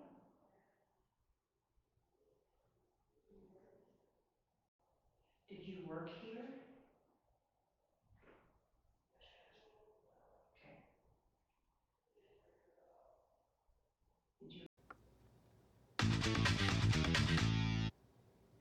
All right, ladies and gentlemen, we are now talking with Eric. And again, we are going through the Waverly experience. So that was your first investigation with us, wasn't it? Yes. Yeah, and it was kind of not really the most optimum one. As you know, we generally don't, we don't investigate that way. We generally have full control of the facility. As we said before, that wasn't the case. So what did you, first thing, all the problems, everything we had setting up and all, what was the vibe and how did that feel to you, the building? It's interesting. It really didn't have that much of a vibe to me, which is weird because I'm not a medium by any means. I don't claim to be. It's not like I'm clairvoyant and have all this. But I do walk in and it's like, this place will give me a lot of energy. Like, we'll talk about Randolph later.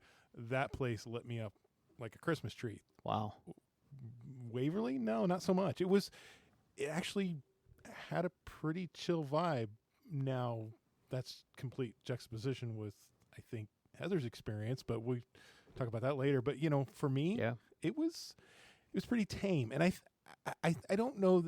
I think if I had been there alone or we had been a smaller, there were just so many people around that you couldn't really get into any sort of... It kind of felt like it was used to people. Exactly. That's a great way of putting it. Yes. I tell you how I felt, and it was kind of weird. The only way I can describe it is it was like going and looking at ghosts behind glass, like like a ghost zoo. Yeah. Oh. That's what... Well, I got thinking of that the other day. That's the way it kind of felt because it was very chilled, You know, I'm like you. I don't pick up on energy very well, but it was very controlled.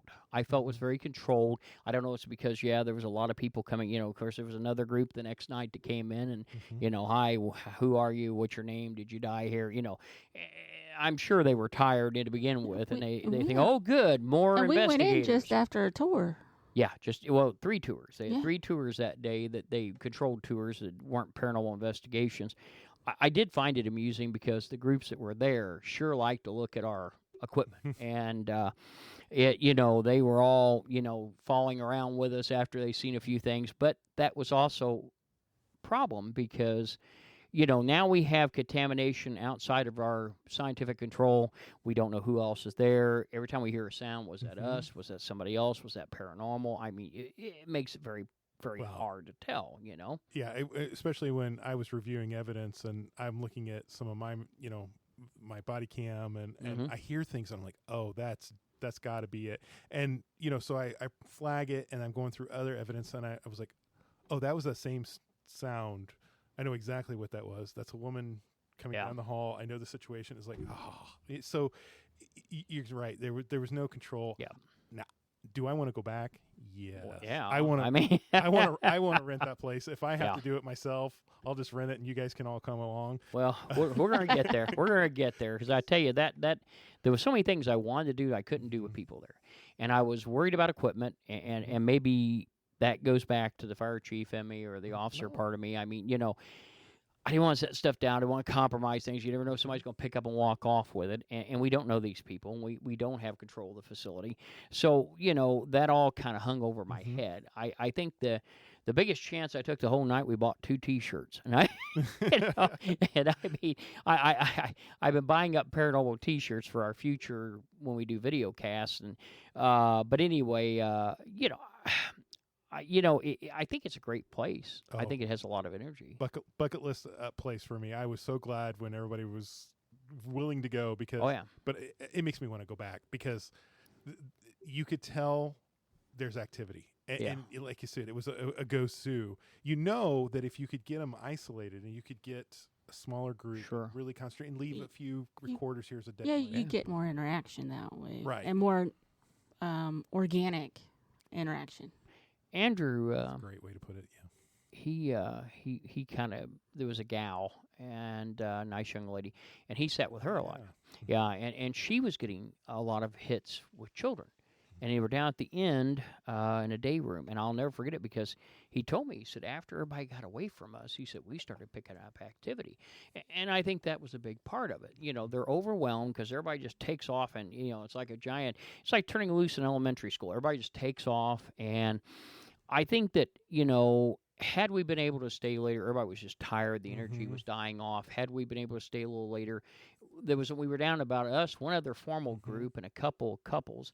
I think we'd have been far better off. We wouldn't have had near, but I mean, by then the energy, just like it did at Randolph, started dying off. And I think that, that was a big part of it. Out of all the parts and pieces and places within Waverly, what were your favorites?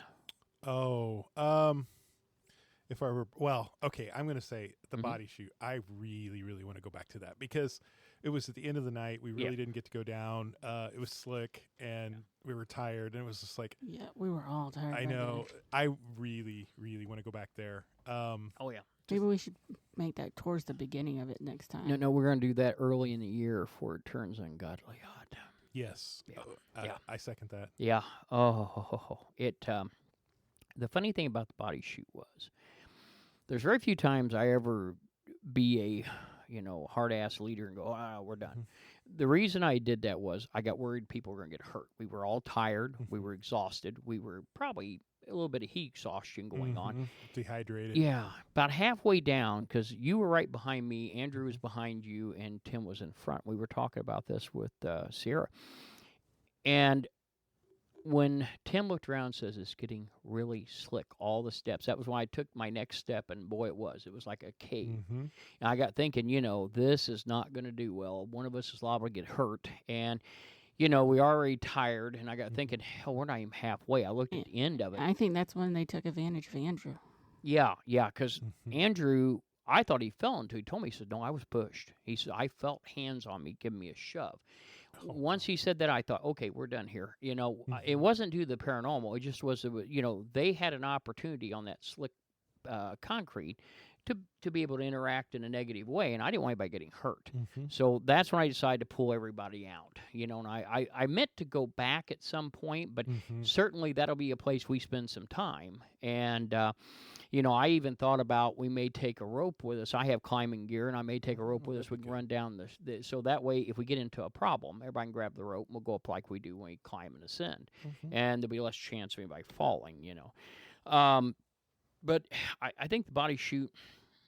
And when I talked to one of the guys, it was the guy down there, and I think I mentioned this earlier in the broadcast, but they used to have a hand winch that was mounted at the top of the slide.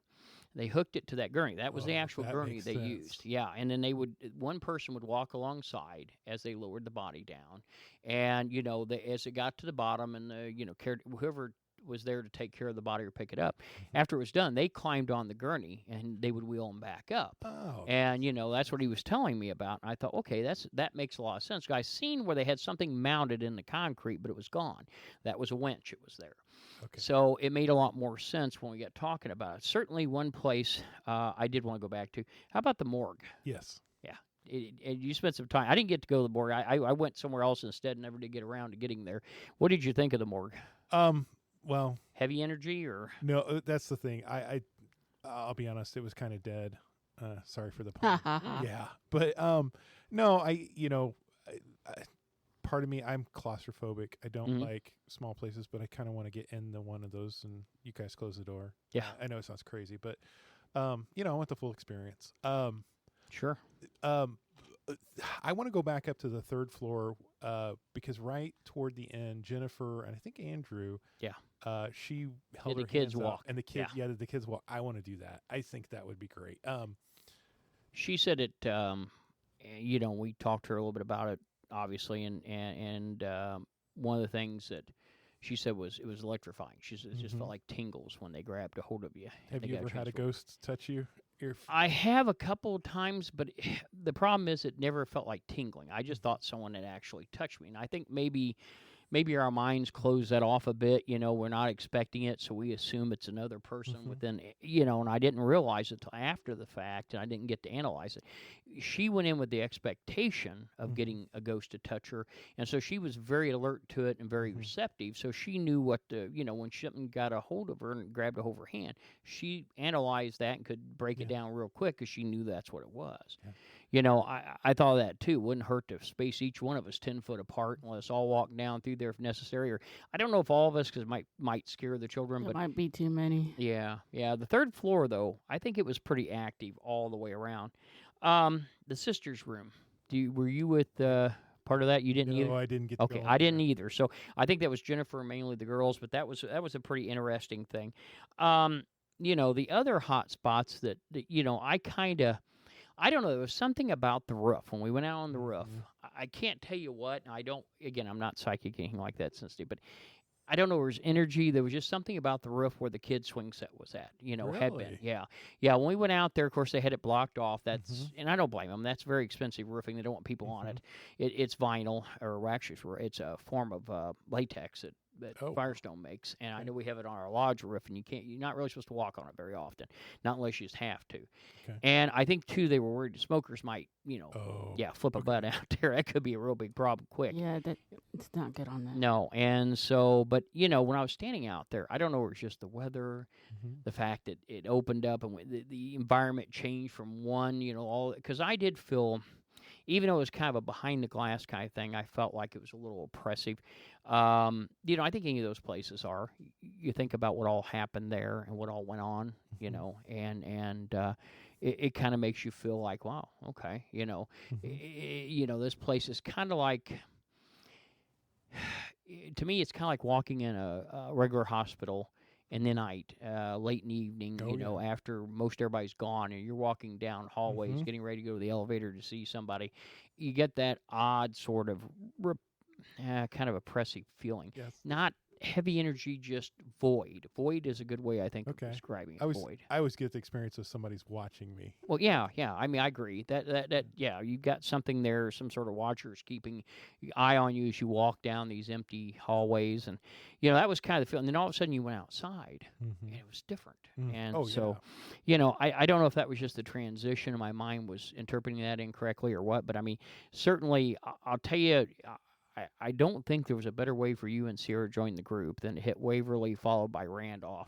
We kind of double zinged. I mean, I'm not going to say, that's the best, the rest is downhill, because that's not the case. But when you do private investigations of small homes, but it's a whole different field than this. Right. This is the big leagues. When you step into one of these places that have that much energy, it's quite a bit different. And I mean, certainly we want to go back. We've talked about that. That's one on the, we are going back to one of several. So I look very forward to that. As a new member, I know you were with the group in Kansas City. Yep.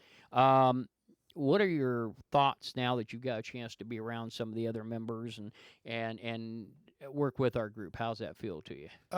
So totally different experience, because I know that we're going to have purpose. There's going to be situations where we're going to go into people's homes and try to find out and give them some peace or find out. This was different because I looked at it as a test, and I'm still like way behind on looking at evidence. The other was purely entertainment. You were taking people in. You were hoping you would have activity. Like I said before, we would never invent. It had to be organic. It had to happen. There'd be times where you take a group, and the whole night you'd have this different group of people, and you're just like, sorry, we didn't experience anything. And they're like, we paid for this. I'm like, well, it's not like it's a circus. It's just if they interact, if they want to or not. I can't make them do it. Can't guarantee ghosts on the ghost. Well, we always say that about our Paranormal U, because we always tell people, look, the areas are known to be active, but we can't guarantee it's going to be. And, we can't guarantee ghosts on a ghost tour. We just have to wait and see, I will say they loved having me because I seem to attract ghosts. Oh, good. Okay, yeah. But that's where it's kind of been disappointing. I know we're going to talk about Randolph later. Yes. But I was kind of disappointed at Waverly because I really expected something to happen. Yeah. And it really, nothing really did to me. I mean, I was in different rooms with you. And we caught some good evidence, but it wasn't personalized. It was more, EVPs and things like that. It wasn't directed directly at you or me or Heather or Sierra or Andrew or any.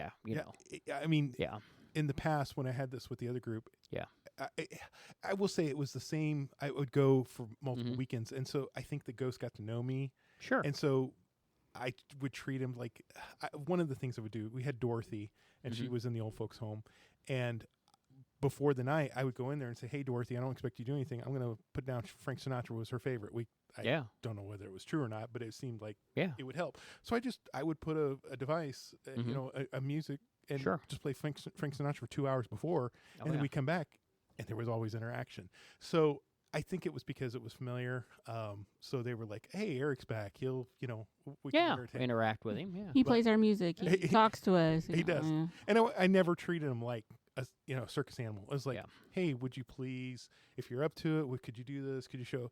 Whereas the thing about Waverly is there were so many people. I was so conscientious of. There were people waiting to come into the room, so I felt very awkward and really, taking time.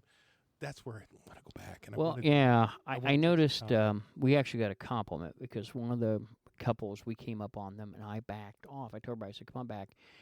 If we're close, we could cause contamination of their evidence." And we got way back off. When they walked out, they said, "Hey, I want to thank you," because most groups don't do that. You stand out there and then they talk, and they, while we're trying to do an EV, and you've got to understand.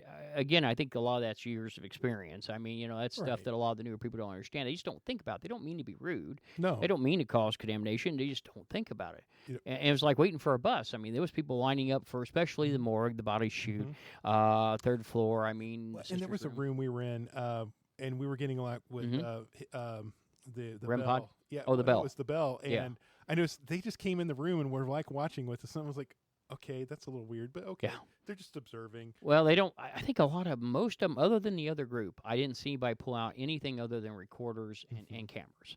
So when they seen all the gear come out, and see, if I knew we could lock up the room, we'd have brought all of our gear cases. We just done it. It'd have been so much easier than putting stuff in a backpack and rolling around. I mean, it's always easier after the fact. Right. I mean, we would have done it that way. But I think a lot of people were really like, oh, wow. I remember when I talked to the guy that, I talked to him throughout the evening with one of the guides. We went back down and I went up and got some Gatorade stuff. He told me, so one of the groups asked who you were. He says, I didn't know at the time. So here's an extra card. And just, if you point them out, I'll hand it to me. So I'll take it over there. And it was I think it was 3 people, but they'd asked who we were. And I said, well, that's kind of a compliment. Yeah. Because they obviously, it wasn't because we were being dicks and interrupting. I mean, it was, they were interested in what we were doing. I liked it. Ew, who are those people? Yeah, they didn't complain. So I think a lot of it was, hey, they liked what we were doing and how that worked. And, I think a lot of people, it was like the one girl that Andrew had sat down with over there. She came and said she came about 2 to 3 weekends a month. So again, it goes back to like you were talking about earlier with the distillery. I think it's a situation whereas they knew her and they're going to react more. They're so overwhelmed with all these people coming and going continually, and then suddenly they all these folks want to talk to them, and this is on the later tour, and then all of a sudden it's kind of like, wow, this one person keeps showing up. We know her, we'll talk to her. And I think that when we rent it, that'll be the thing. Once we can isolate it and they see we're there to stay for a while, it'll make a difference. I don't know how we're going to do the driving or anything else. I do know the activity was about done by 4, and honestly, but I don't know if that's because, I really think that was because the amount of people that were in there. As Heather said, they had 3 guided tours, and then we came in for the paranormal tour and the investigation tour. I think we exhausted them. Right. I think there might be more energy, and I mean, we'll figure that out when the time comes. But I definitely look forward to this. I think it'll be a good investigation. Yeah. I really do. I believe ghosts and their interactions like a battery, and they Yes. they use their energy in that battery to communicate or interact or touch, push, whatever. Sure. And then as they do that, the battery discharges and they don't have any energy left. And it's just like people. You only have so much energy to go around. Exactly, and like at Randolph, they went through 2 camera batteries. They went through the battery for the thermal imager. They were going through a lot quick, and I mean, they needed the energy. Now, somebody asked me the other day, a guy used to be a member, and when we first started out, he said, why don't, he says, is there a way you can energize the atmosphere? And I go, oh yeah, we've got pumps, we've got ion pumps that positively put positive ions into the air. And I said, a lot of groups will never admit to doing this, but for years, a lot of the TV groups would go in and put pumps in before they got in to try to, in hopes of charging the atmosphere and getting more reaction. And I said, we haven't used them a whole lot. We got a double and a regular. It will do a 40 by 40 room. The double might do a 60 by 60. Put them all together, we could do a pretty good sized room, but they're not guaranteed. You can do a Vandergrift coil or a Tesla coil. That can sometimes do it. The batteries, people's own energy, I mean, all that's available. But, it's not always a guarantee. Like I told him, if we want to try to get something going, it's a possibility, but not always a guarantee. And so I think that's the way you have to look at it, But I agree with you. I think it's a charged situation. And then once they run out of the energy, some have more energy than others. But once they run out, until they can recharge. And we'll talk about that with Waverly, because I think we experienced that with Waverly. And I think it took time for them to recharge. And, if you wear them down and you constantly do EVP sessions, you don't give them a rest, it's going to happen. And that's something we may look at for future investigations, give it a little bit before you send each group out. And don't keep hammering them. Give them a chance to rebound, pick up a little energy before the next group goes out and hits them again. And I think that may be more successful as far as collecting data. So, okay. Well, I tell you what, before we move on, is there anything you'd like to add to your experience at Waverly? No, I was just glad to finally have an experience with you guys, see how you operate. It was great. It was fun. I mean, it was kind of a test, more or less, to see, give us experience and see how we work. I think Randolph was a better example. Yes. Because was more, we came in, we had control of the situation, It was all of, it Yeah. was just us. right. Yeah, So, apples and oranges. Yeah, it was but- different. But I was just so excited. I mean, like I said, that Waverly was a bucket list place. Oh, yeah. I want to go back. Just it's Oh, we got a few more we're going to add to that list, hopefully, eventually down there. We will go back. We will. I Oh, mean, my we'll goodness. make that work. So, well, folks, we're going to present you with our next piece of evidence, and we'll be right back. Our next EVP was taken in the surgery room. There was a question asked, and you have to listen very, very carefully, even to the point of putting headphones on to be able to hear this answer correctly. Here we go. you're between 20 and 40 years old.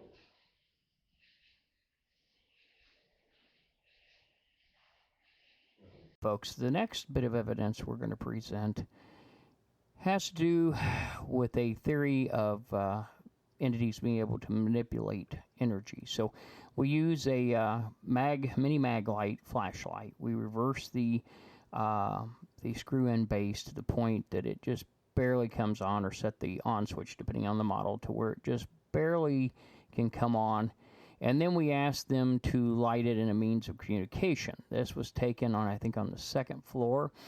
It was pretty interesting, and it has a lot of wonderful responses. I hope you enjoy it, and here we go. Now, I tell you something, it'd be easier than the light. There's a meter right here we'll put next to it.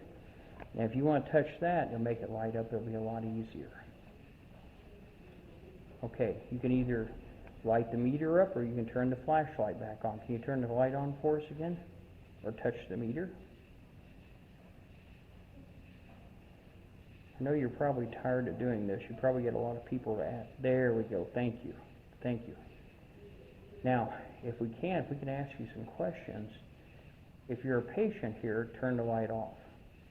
Were you a patient here? Turn the light off if you were a patient. There we go. Very good. Okay, if you were a male, turn the light on. If you were female, leave the light off. Okay, we're going to go with female. Were you under the age of 20? If you're under the age of 20, turn the light on. Were you between 20 and 30 years old? Ah, very good. Thank you. You're getting the hang of the flashlight. Very good. Yes. All right. Did you have family here? Turn the light off if you did. Did you have family? No. Okay. So, do you know what year it is? Is it 1920 to 1930?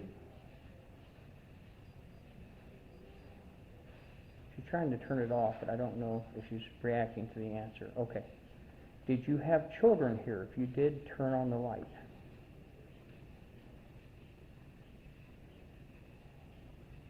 Okay. Were you here more than 2 years?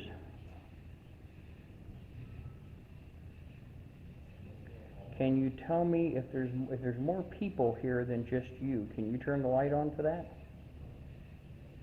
Is there more people here? Turn the light on for yes.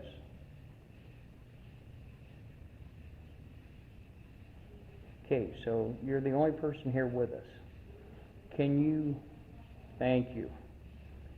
Now, when I'm going to count, and when I hit the right number of people that are standing here, I want you to turn the light off.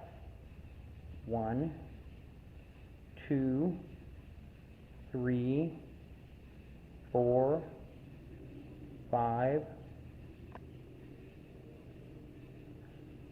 We're trying to get it off. There we go. 5. How many people are we? We're 4, aren't we? No. You got more than the person there. Yeah. 5. That's good. Yeah, I hadn't thought about that. Yes, I'm sorry, I hadn't included you. Excellent. Excellent. Is this where you normally stay? Turn the light on for yes. Okay, so you walk around. Do you normally talk to the lady at the other end of the hall when she comes here? Turn the light on for yes. Is it children that talk to the lady at the other end? Okay, so it's children. If there's more children up here, turn the light off. Okay, so there isn't. But it is children that talks to her, correct? If that's correct, turn the light off.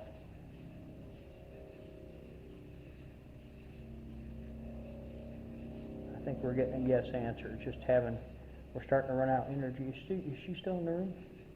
Okay. Yeah, so she's still there. So I think any other questions anybody wants to ask?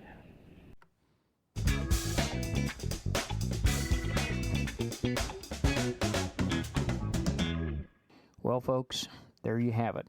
There is all the best of the evidence. And again, it was a wonderful time at Waverly Hills. Yes, it was. Yes, it was. I'll tell you, it was hot. It was miserable. We can't wait to go back next year when we have the place to ourselves. I think our evidence will be cleaner. We threw out a ton of evidence. I do want to say this. We threw out a ton of evidence because of the fact that there was a risk of possible contamination. We couldn't tell for sure if it was another party, not with our team, that was out somewhere nearby, and it was, they were roaming all over. There was no organization to that, and we didn't want to take any chances. So we did not we always have a saying in our group. This is our motto: when in doubt, we throw it out. And so since we couldn't prove it, some of the stuff went out. But we hope you enjoyed the evidence we presented this evening.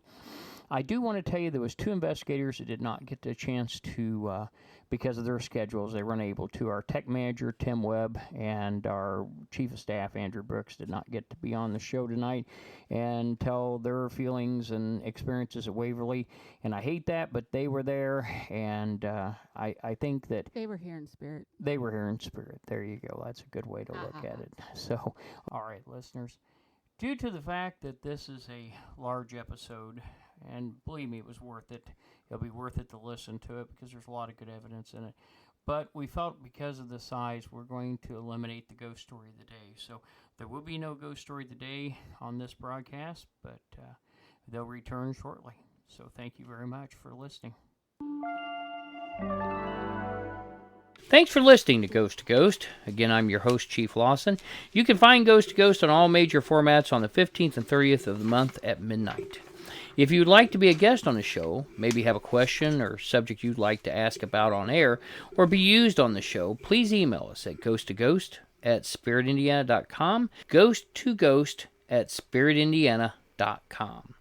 I want to thank my production staff on Spirit, Jennifer Verne, our research manager and our producer, and Heather Lawson, our trainer on Spirit and our podcast director, for helping make these podcasts possible. My chief of staff, Andrew Brooks, for his guidance and help on the scripts, and everyone else involved. Thank you so much. See you next time. Until then, stay safe and remember the truth is out there. Good night. Ghost to Ghost podcast and its contents is the property of Spirit Paranormal Ltd. All rights reserved. We welcome you to download and play the podcast and share with others for personal use. You may not, except with written permission, use or distribute its contents for commercial use. Spirit Indiana Paranormal, covering the Hoosier State since 2002, Indy's oldest parapsychology investigation group. If you're experiencing what you believe to be paranormal issues, reach out to us for help at www.spiritindiana.com or call our hotline at 317-883-9103. Again, that is www.spiritindiana.com or our hotline at 317-883-9103. Thank you for listening. Take care of yourself and the ones you love, and be safe out there.